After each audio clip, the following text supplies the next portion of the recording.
Let's see, is there a drum roll here? Oh, I love Yay! it. All right, look at that That is awesome. sound effects. I'm playing with the toys. Okay, so That was perfect. hi everybody, welcome back. I'm David Michaels, and we are here with yet another very special guest, Stacie Dodge. Stacie, welcome to the Deep Conversations podcast. Let's jump into your story. So you were in the hospital and your guts were exploding, basically. Yeah, my appendix exploded, so they had to take literally all my internal organs out and wash them off and put them back in. And so that's, I guess, when I must have died on the table, because I remember looking down and seeing like my stomach. They cut me open all the way from the left, all the way to the right. All my guts were hanging out. Um, Obviously, I had never had surgery, so I didn't realize that you're tied to a table, like your arms and legs are strapped, and there's a tube down your throat. Because I sat up and I'm like looking down at Right, my. because you would have been under anesthesia. You would have been out unconscious with someone monitoring it to make Yeah, sure you're and staying they unconscious. let you get up on the table and like Right. but I thought this really happened. So I'm telling my boyfriend later, I'm like, oh no, I was sitting up on the table. I'm like asking the doctors what they're doing, and they're all talking and stuff. And it's like they're ignoring me. I'm like, why did they ignore me? I'm in the room. I want to know what's happening to my surgery. I thought I was observing my surgery. And I thought it was so fascinating because I'm a scientist at heart. I like surgeries and stuff. And I always thought it'd be cool to watch my own surgery, right? So I'm thinking, You're like, oh, fancy. Look, there's my guts hanging out of my belly. Yeah. like, oh my gosh, I'm like, what are you doing? And So, so so you tried talking to the doctors and they just completely ignored you, which is a common experience because people don't realize they're out of their body at first. And like, yes. how come no one can see me? How come no one can hear me? Why are they not responding? So, yes, it's a very common element. So, okay, so then what happened? So, the minute I sit up and I'm looking down, I'm asking them questions, all of a sudden machines start going off. It's like beep, beep, beep, beep, beep, beep. And one of the nurses is like, oh, she's coding. And I'm like, I'm not coding. I'm sitting up. Like, I'm telling them, like, I'm perfectly fine. Why are you saying that? Like, can't you hear me? Don't you see me? And so it kind of goes in one ear and out the other. And I'm kind of bored with watching a surgery. And they're like all flying around panicking because I'm coding.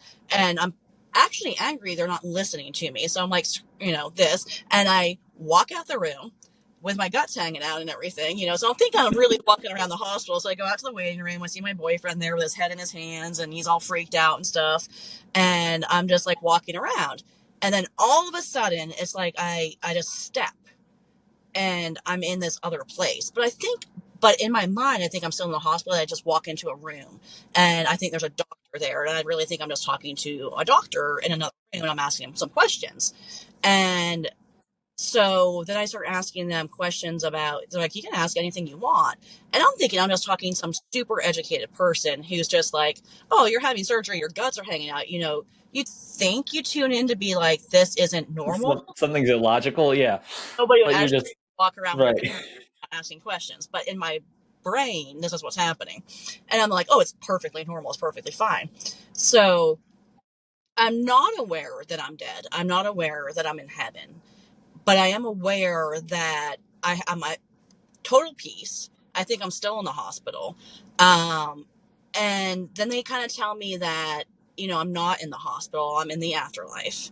And I'm like, totally fine with it. I'm like, I'm not upset. And I'm like, cool. And then all of a sudden, everything transforms in my stomach. Like my guts go back in. I'm like a perfect version of myself. I have no pain, but I don't remember a white light or a tunnel or anything like that. I'm in the hospital and then I'm in heaven, or a different realm or whatever you want to call it. I'm someplace else.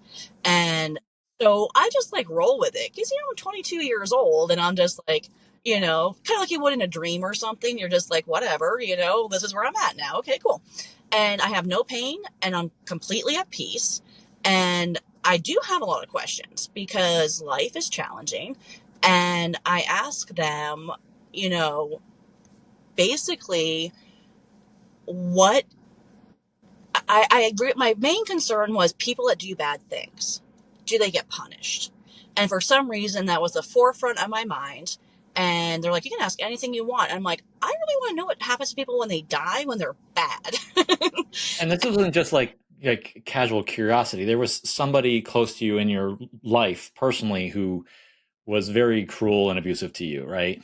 Absolutely, yes. Like had almost enjoyed being mean. Absolutely. Yeah, I don't want to get into too much of Yeah, we that. don't get into specifics or Yeah. anything, but yeah, just like it wasn't just a curiosity, like, oh, No. what happens to people like Hitler? Like, it Well, was you knew someone personally and that yeah, had been doing harm to you and others. Yeah. to the point of Hitler, to the, to be honest, like it was pretty traumatic. So Okay. All right. So pretty extreme situation. Okay. extreme.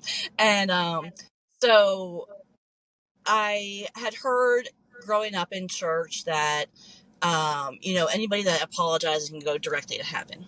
And and like people burn in hell forever.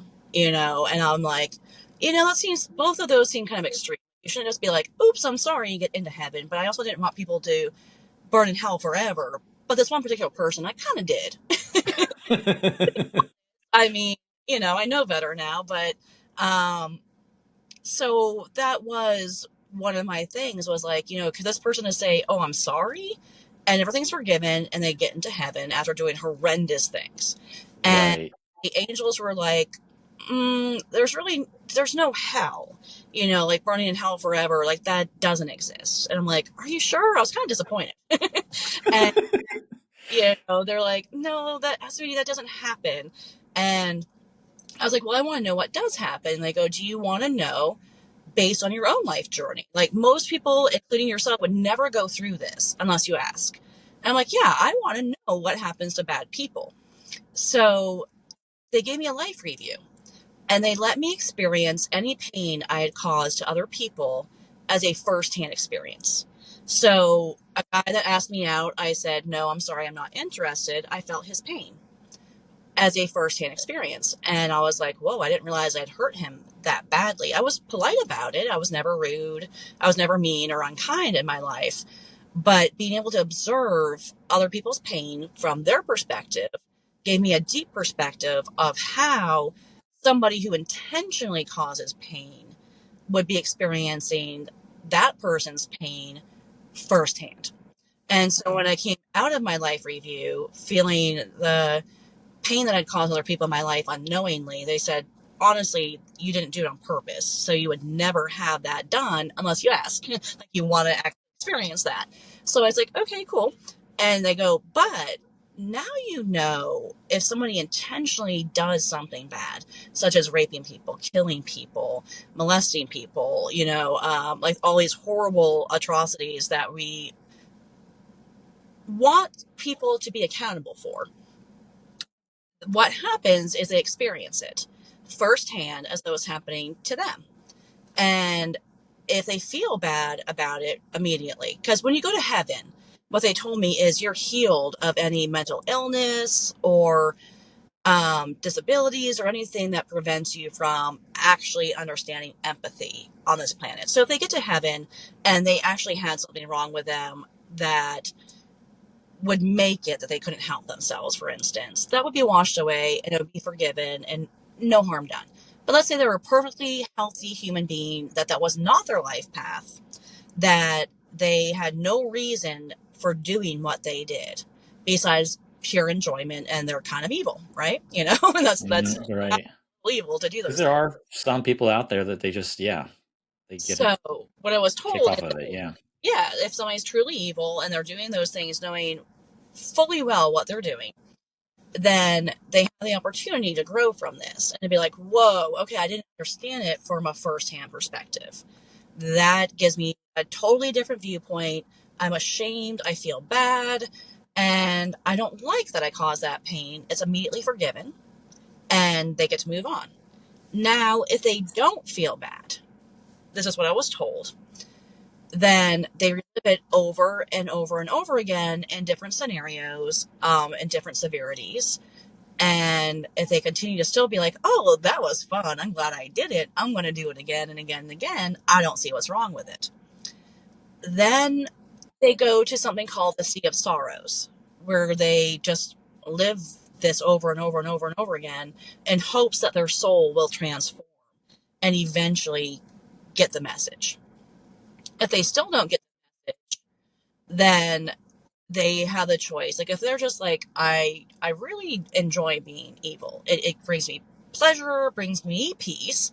I don't care how much it messes somebody else up. Like if they just really don't get it, and there's literally nothing wrong with them mentally or physically in their brain, their body, their soul, because God washes all of that clean, then they have two choices. They can cease to exist, which is a choice, or they get to go into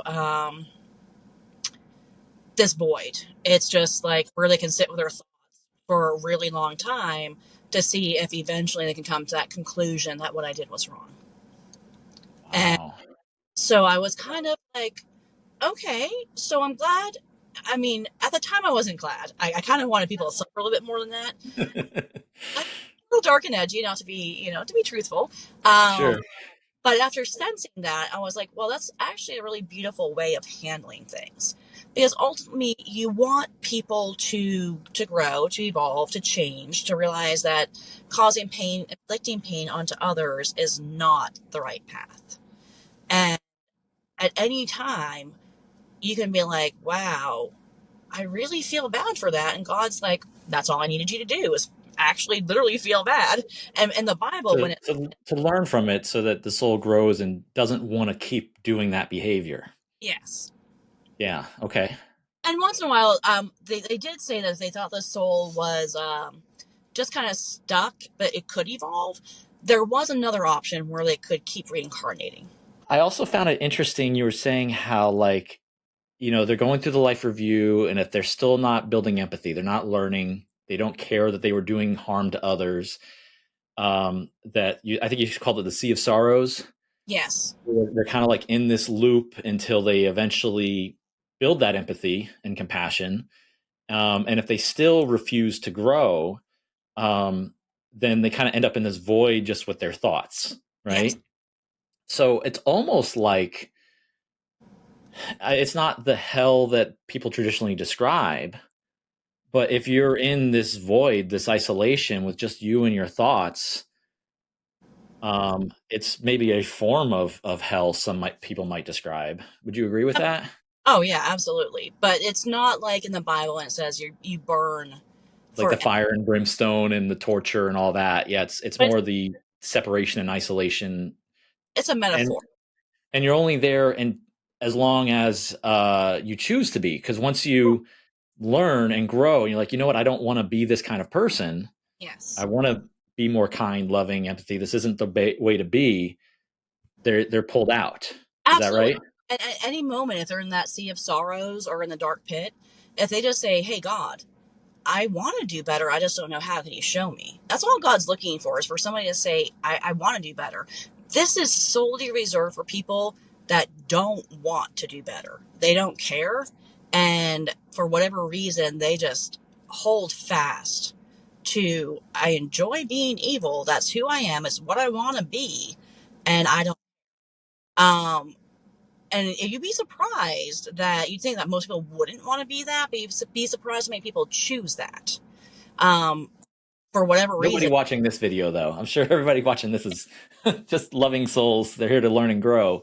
Yeah, But yeah, you do occasionally run into people out in the world like that.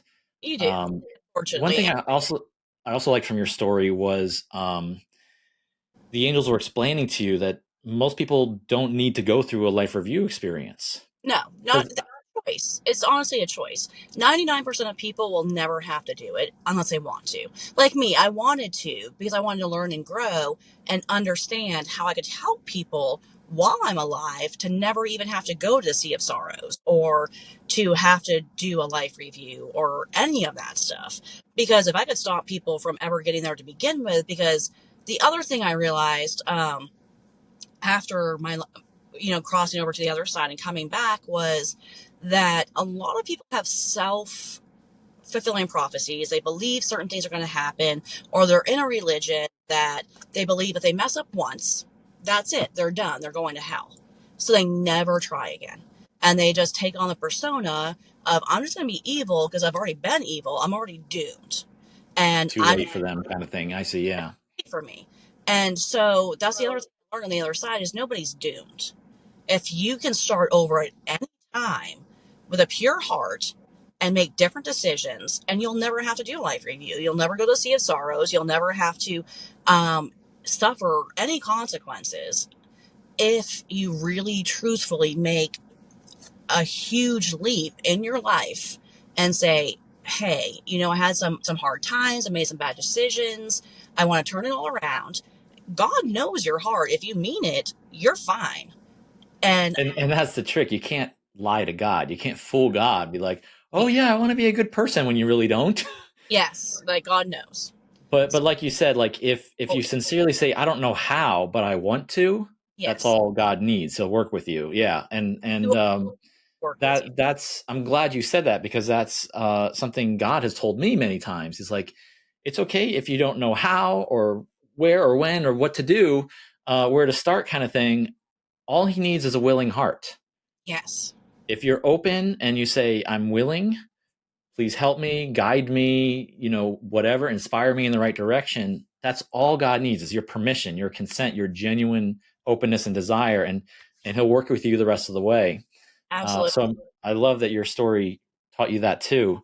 I mean, God is so much more loving than anybody gives him credit for on this plane of existence, I would have to say, because like I have a daughter, as you know, and I love her immensely.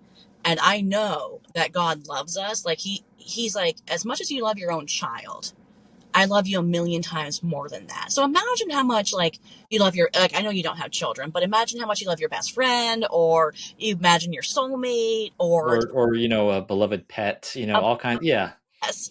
And so God loves us like a billion times more than that. And there is no judgment. There is no, like, he doesn't want to punish us. He doesn't want us to suffer. He just wants us to learn and to grow and to become as close to as loving as he is as possible in human form. Because on the Okay. other side, of course, like all of our pain, our suffering is washed away. And that capacity to love is exponentially way more than you can imagine, because we don't have all these earthly things holding us down, because Sure. it's we're taught to, once we're here, like when we're little kids, we're not judging our friends, we're not angry with our friends, we're just like, let's play and have fun, and God just wants us to be able to love one another completely. He's not sitting here like up in a cloud being like, I'm judging you, I'm judging you, I'm judging you. Like every little move you make is wrong. Mm-mm, no. He wants you to make mistakes because that's how we grow. That's how we evolve. That's how we, and when we get into a relationship and we break up, and let's say we're wrong and we're like, oh man, I messed that up and I hurt them and I dumped them and I regret that. God's not judging that. We learn from that. We grow from that. Our next relationship, we do better, right? Right. Because every time we make a mistake, we learn, we grow, we do better.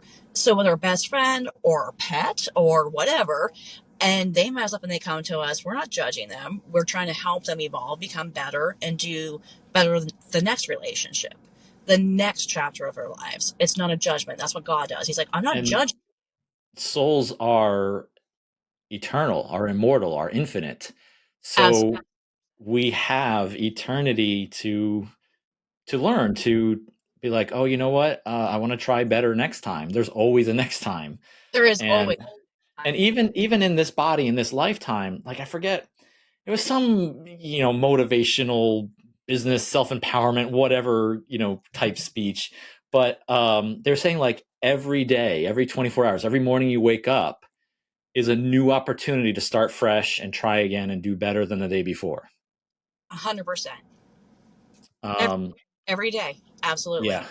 So I'm curious. I want to dive into, because more of the details of you being on the other side. When Okay. you were out of your body in the hospital, walking around, you walk in the room and you met somebody. Did they come across male or female, or you weren't clear?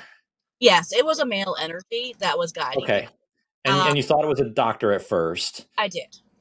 Now, did you at some point learn, or now have reason to believe, was that like maybe an ancestor who had already crossed over helping you guide? Was it an angel or spirit guide? Was it God or Jesus? Like, who do you think it was? I'm going to be honest. I do not know who it was. I have no idea if it was God or Jesus or an angel. All I know, it was he was pure love, and he had a sense of humor, and Okay. definitely a guide of some sort.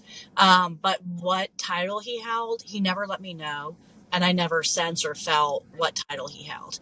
Okay. I know that he was very loving. He did have a sense of humor because, again, I was 22, and when he did, he was the one who showed me back in my body, and I literally used the "fu" word. That body hurts. I don't want to go back in it. F you. And he just chuckled and said, "Sorry, sweetie, you have no choice. Your mission isn't done. It's not over." And I literally used the "fu" word multiple times, plus a few other words, and saying, "Go back. I don't want anything to do with this life. That body hurts. I'm in pain. I'm suffering. I just want to go home." And I was literally told I didn't have a choice because I had a mission. I hadn't fulfilled my mission yet. And until I did so, I didn't have a choice to return home. And I was very angry about that. Now, did they tell you what your mission was? Because this seems to be a frustration with a lot of people who've had near-death experiences. They're like, they say it's not your time, you haven't completed your purpose or your mission, but they don't know. They can't remember what it was. I can't, and that has been a huge frustration for me. Honestly, like huge, because I would rack my brain, be like, do I have any memory of what they told me my mission was? And I remember thinking back then, I'm like, I'm not a soldier. Like, Right. I'm like, what mission could I possibly have? I'm like, nobody. Because I mean, at 22, you're just like, what could I possibly do in this world that would be impactful? I'm 22 years old. My life wasn't great. I have nothing to offer. What possible mission could I have? I'm not a soldier. As far as I know, I didn't sign up, for a mission. And you don't come with a handbook. And when you come back after dying, your memory is some of it's very clear, but it's shoddy to say the least. Like it doesn't make sense because the things that happen in the afterlife are not how it happens on Earth. The You colors are mean like linear sequential time order kind of thing? Is that what you mean? too, because you spend a lot of time there, but you come back and you're like, oh, you were dead for like 5 minutes, or in my case, I was dead multiple times for 2 to 3 minutes at a time, and so obviously I have memories that go way beyond a 3 minute time frame, being on the other side. Sure. So when they're saying you have a mission and you have all these things that you have to do and you don't remember what they said, it's a little frustrating to say the least. So you So just when go hoping for the best. yeah, and you know what? Let's just explore that for a minute here. So, okay. Um because I've wondered about this too. What is my purpose? What is my mission? And I've prayed many times, God, tell me, what am I supposed to do? Why am I here? What's my purpose? What's my mission? And the answers I've gotten for myself have been both specific and vague at the same time. So it's like, um, they're things like love, put more love and light into the world. And I get to choose how.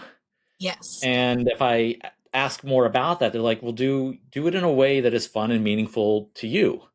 Like if absolutely. it brings joy to you, if it's natural for you, it's an interest of yours, you're like, I want to give love to these people in this way. Great. What matters is that you're giving love, Yes, and that you're growing in love and becoming more loving as a person, receiving love, just learning about love from every angle, every direction, giving and receiving. Um, and kind of closely connected with that was, uh, do what brings you joy, what makes you feel grateful, what brings you peace, because it's good for you, but it's also good for everyone around you because of the absolutely. ripple effect. Like when you're happier, the people around you are going to be happier Yeah, and they're going to get the better version of you. And then because they're slightly better, then the people around them feel a little bit better. Um, and things like joy, peace, gratitude are kind of natural extensions of love, natural expressions. Like they emerge out of being loving. yes, Um, so maybe we humans think mission or purpose is like some specific goal, like I have to have a kid or start a business or cure cancer or feed the homeless or whatever. yes, And if that's what inspires you, and if that's where the joy in your heart is, and that's where you're like, I want to love the world through that, great, then that's the mission. But I think we get to decide the how. I agree. The what, the where, and the what, as long as it's love in some form. Yes. So I that's kind of what I've learned. Yeah. No, because I did ask what the purpose of life was, and it Okay. was Yeah. So talk about love. that. So you totally like nailed that. Because Okay. Great. is love. But my mission, I still to this day don't know what it is, but I do know the purpose of life is to love and to learn to love on every aspect. So you totally nailed that. Now, going back to the story, so you went through the life review. They taught you about the void and the sea of sorrows and all that kind of stuff. Then what happened? So after that, I was allowed to walk through these hallways. And then I did meet a woman, and she was very kind. And I remember meeting a bunch of other people in these hallways. It was I'd say marble is the best way to describe what the building was made out of. There was like pillars and it was very white. Everything was white. So you definitely weren't in the hospital anymore. No, but honestly, in my memories, I thought it was because the hospital was white too, right? You know? Right. Yeah. So it's easy to conflate it Yes. and confuse it too. But so you're walking through these marble hallways. You're seeing these people. Did you recognize any of them? No, I honestly never encountered any of my family members at this time. None. Which I found surprising later that I think that my sole purpose for crossing over was to get some of my answers to my questions, um, and to try to figure out what my life purpose was. Um, and at that time, like I was very close to my grandfather, and he had crossed over, and I did not run into him at that time. And I only met higher beings like angels and so forth. Do you remember any? Like, did you have conversations with any of these angels you were meeting? Yes, Do you lots of. remember like what happened? Oh yeah. So when I met this, I don't know if she was an angel or a guide or what she was, but I did meet a woman in the hallways, and she was asking me, just like the male host did, or guide, what I would like to learn to know before I went back. And I remember asking where information lies because I was curious about everything that all the questions you have when you're a kid. You go to school and you ask teachers, they're like, I don't have the answers. So there was the Akashic records. It was a big library, and when you touched the books, you gained all that information, all that knowledge. The cool thing is because I went there in the afterlife when I had my daughter, it transferred somehow to her. So throughout her entire existence, there was no boundary for her to cross into the Akashic records as a child. So she was very smart, as well as you know. She wouldn't have to study for a test or anything. She would travel there in her dreams, touch the book she needed for school, pass the test with an A plus. It was easy. So she kind of gained that through me. Nobody's jealous about that. Right. I mean, her life was really easy because of that, with school wise, you know. So anytime she had a question, she'd just be like, "Okay, I'm gonna go take a nap," and then she'd have the answers. So Wow. that was That's cool. that's a neat gift. Cool.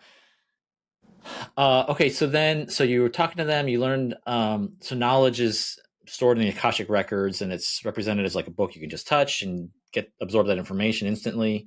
Yes. Um, and apparently we can do that while still being in a body, you're Oh, saying. absolutely. Yes. Wow, okay. Yeah. I mean, anybody can. I've found that a lot of people struggle with accessing it.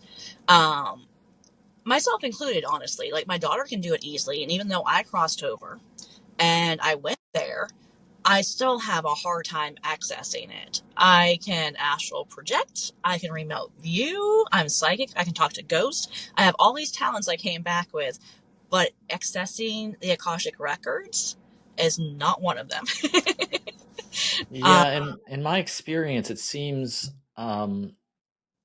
we all kind of naturally do certain spiritual gifts well yeah. and not others. Yes. So, which is great. You know, we all have our gifts, our talents, our specialties, our niches. Yeah. Um, like you also do energy healing. I do.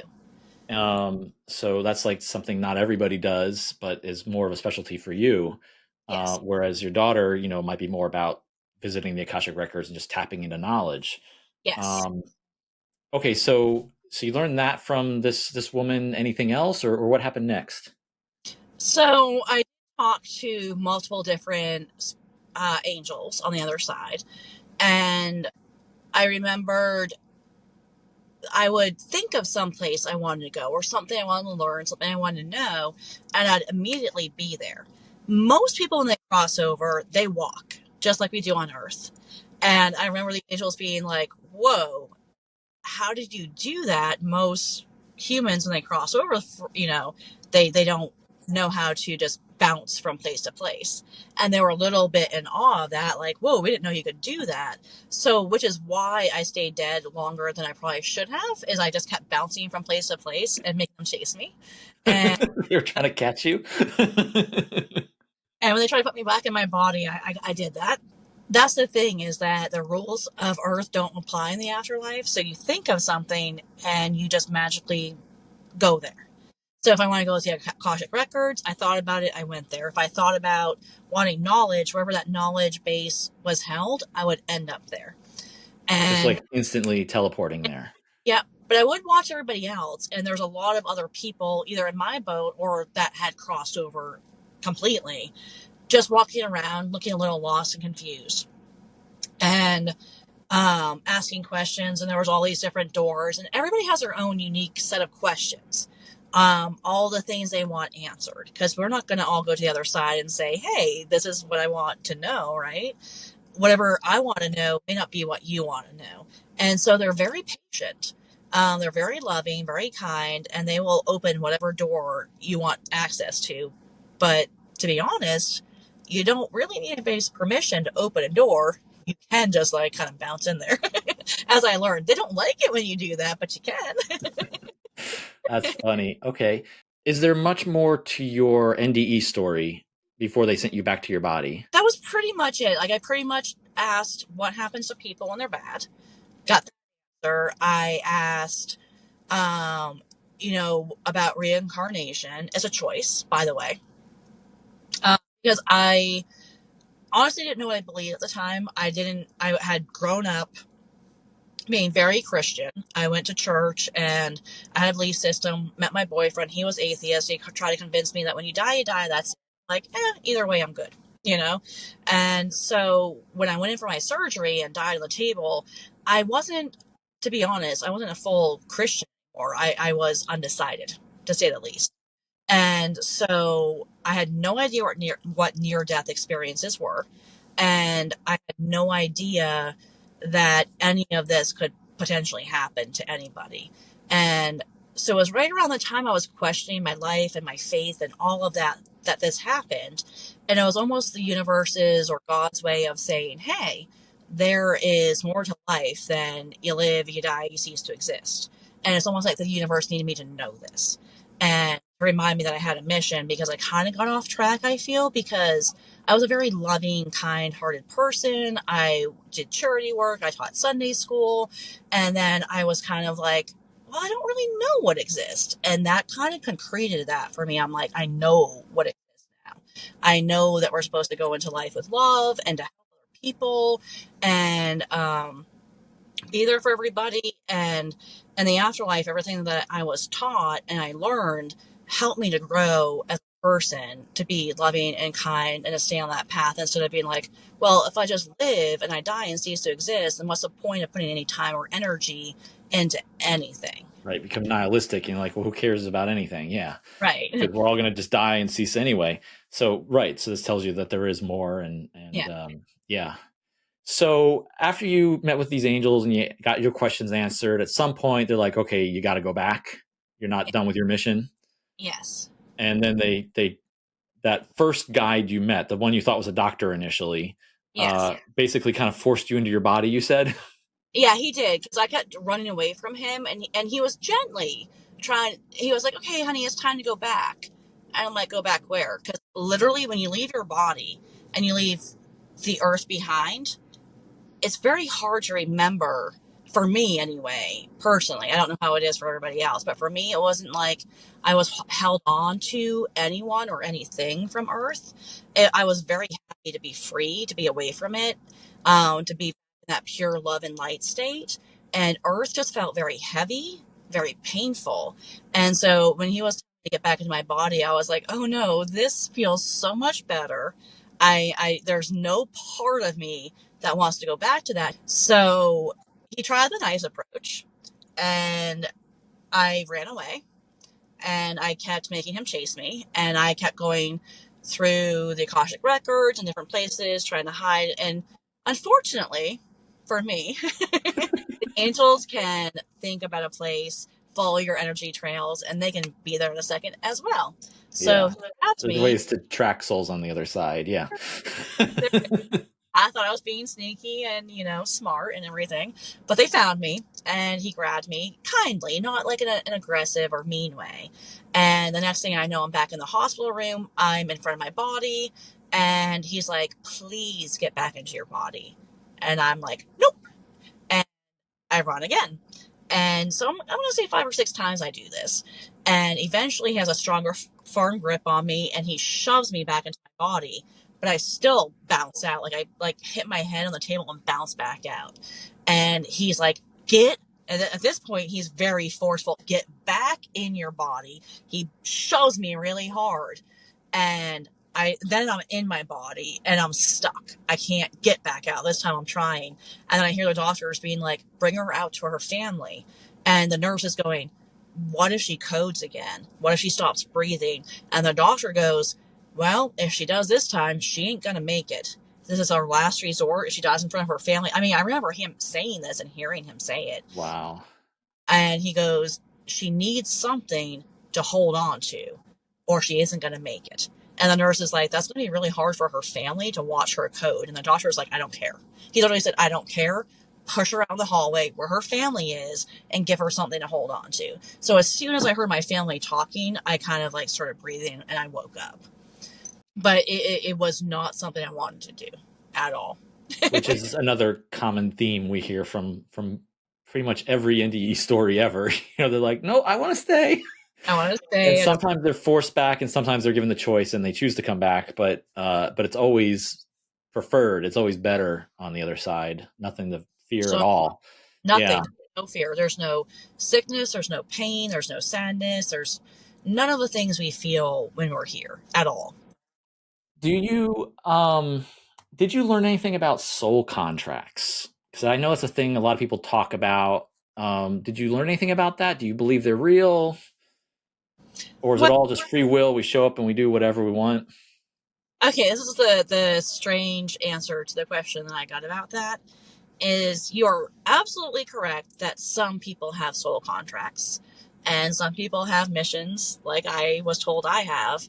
But I was also told that some people don't. They're just here as observers, which is why you'll see some people struggling more than others. Some people's lives seem super easy because before we come here, we literally sign up and ask for what it is we want to learn. We don't remember this, of course. So we're like, why are we going through all this super hard stuff? Um, but we asked for it. And some people are like, no, I'm not strong enough. All I can handle is a human life. Please make it super easy. But I do want to see what it's like to be human so I understand it. And I think that's where a lot of the jealousy arises from in our world is that we see other people having easier lives than what we perceive ours to be, but we forget that we literally asked for this life, for all the lessons that we're learning. And I know some people, myself included, at certain times in the past, would really struggle with this idea, like, what? No way did I choose my family, or choose to go through this pain and suffering, or choose to have that problem, or disability, or limitation, or whatever the case might be. Yes. Um, but we hear a lot from spiritual experiencers this recurring message that many of us, maybe all of us, I don't know, but at least a good number, like at minimum, agreed to and accepted those events, if not outright, like chose it to learn a specific thing. Yes, absolutely. We may not have known what our lives would entail or how much trauma we'd have to go through. So I'm going to be honest with that. Like, we may not have understood fully what that meant when we signed up to say, I want to learn unconditional love. I want to know what it's like to unconditionally love somebody and have them unconditionally love me back. I want to learn forgiveness. So on the other side, they might be like, oh, well, for you to learn that, you have to have a sick child, such as what I've went through. And I could honestly say that I would not willingly sign up to have a child that ended up having a brain tumor and having to deal with that and watching her suffer. But it did teach us unconditional love for one another.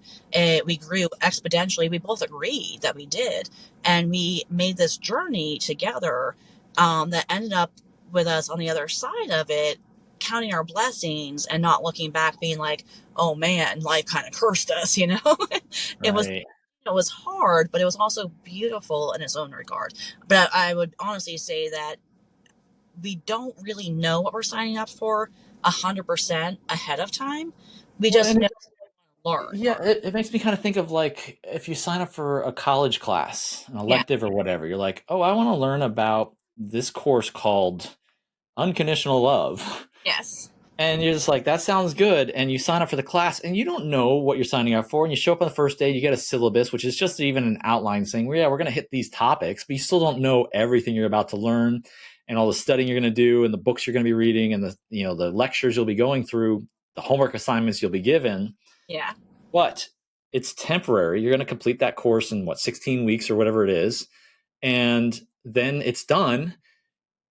You have learned the knowledge. It's now a part of you and you move on to other things and you're done. And like I've taken many college classes and I Yeah. remember taking them, but I don't remember like the struggle and the headache and the late night studying and oh, this is so hard trying to learn this stuff and another writing assignment, this sucks.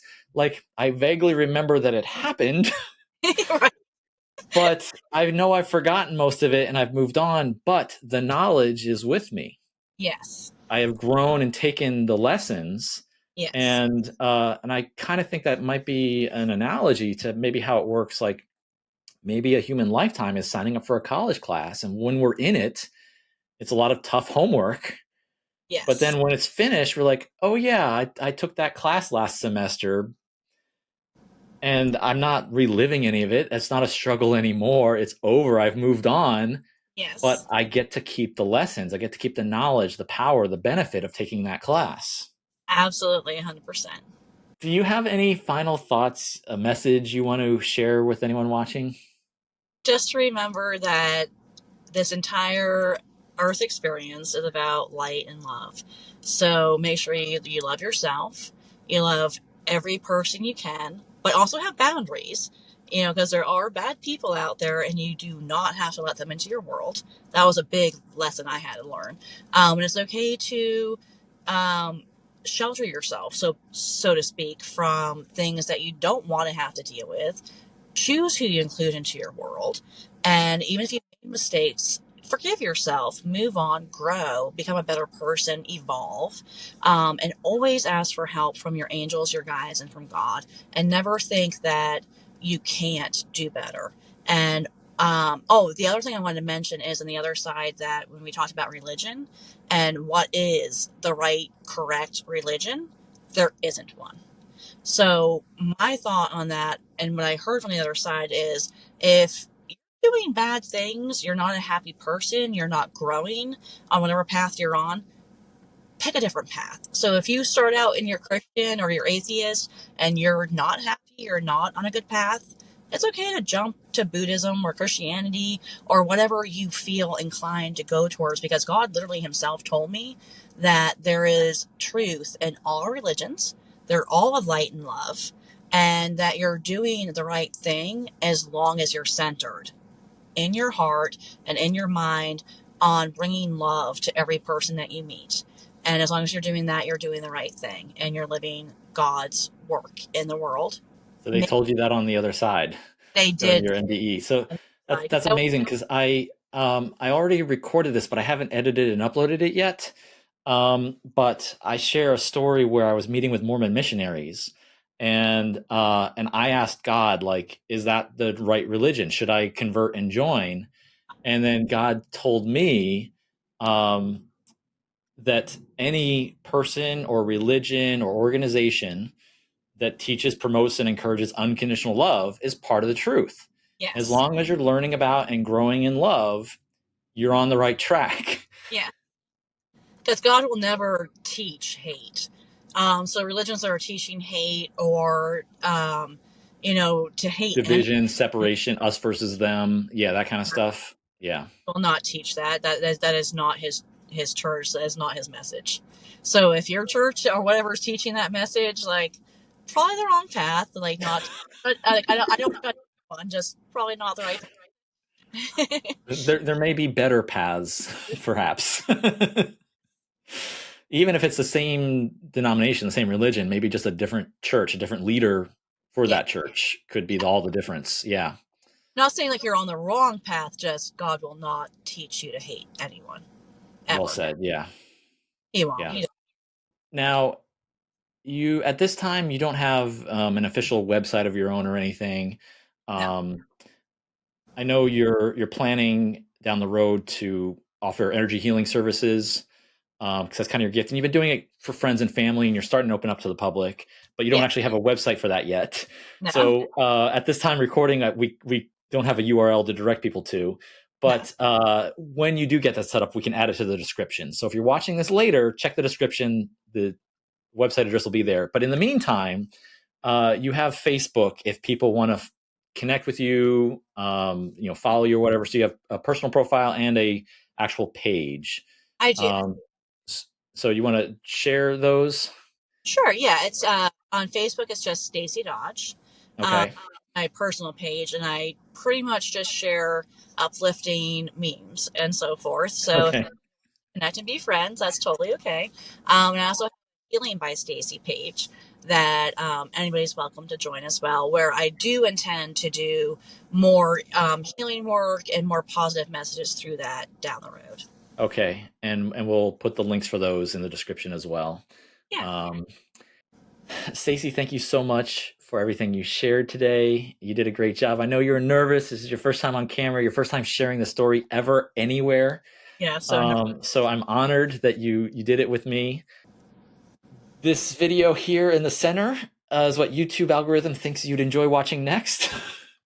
So feel free to click that and like and subscribe, share the video, leave a comment if you have any questions or experiences you want to share yourself. Thank you so much, everyone, for watching. And again, Stacie, thank you for coming on today and sharing your story. I learned a lot. We've been friends forever, and there were bits and pieces I hadn't heard before, so it was great.